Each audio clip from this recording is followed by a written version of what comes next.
I have a complicated relationship with Winter Park. On the one hand, it's by far my favorite mountain. Specifically, though, the Mary Jane and Eagle Wind territories are by far my favorite, with amazing mogul terrain, steep chutes, really everything you could ask for. Winter Parkside, however, well, it's nice, it's fine. It's got plenty of beautiful groomers that are wide and allow for lots of turning, but the goddamn place is always filled with a million people. So, I never really went over there. Until I went with my dad on a spring day, weekday, when there was about nobody on the hill. So we were finally able to hit some of the best groomers Winter Park has to offer without having to worry if we were going to get taken out by some Jerry.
So, you've made it to Winter Park and there's no people.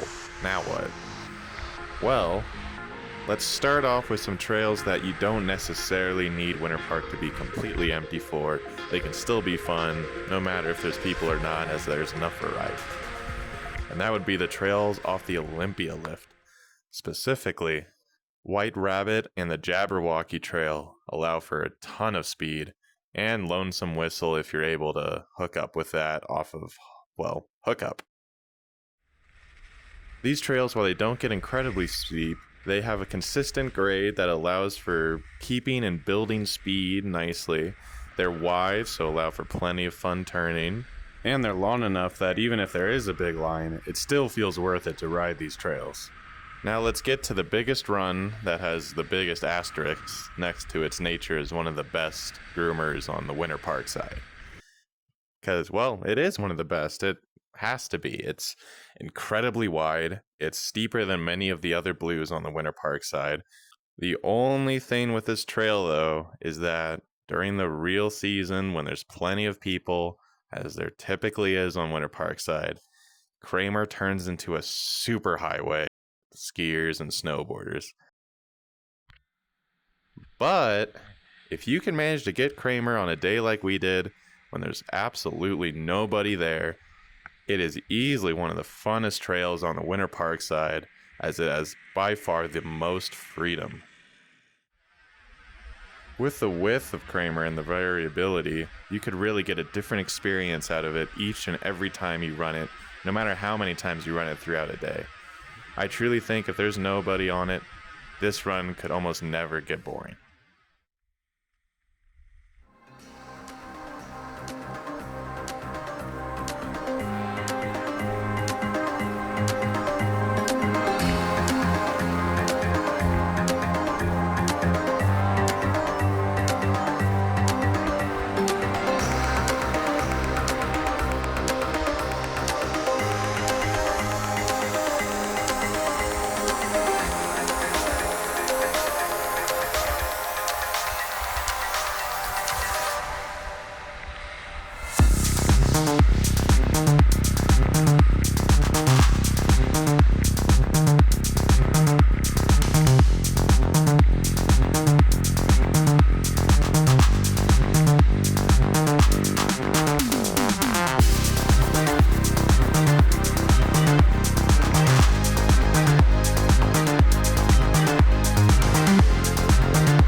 And if you do get bored on Kramer, you could always pop over to Olympia Lift, where there's a farther selection with White Rabbit, Jabberwocky, and Lonesome Whistle.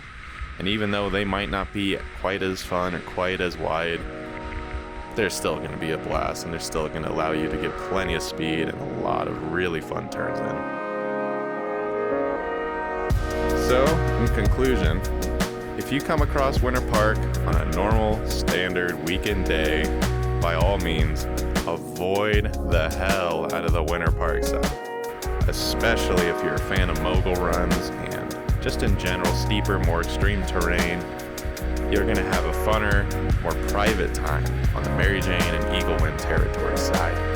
However, if you're in it for speed and you come across Winter Park on a day where there's absolutely no one there, which is a rarity granted, but it does happen.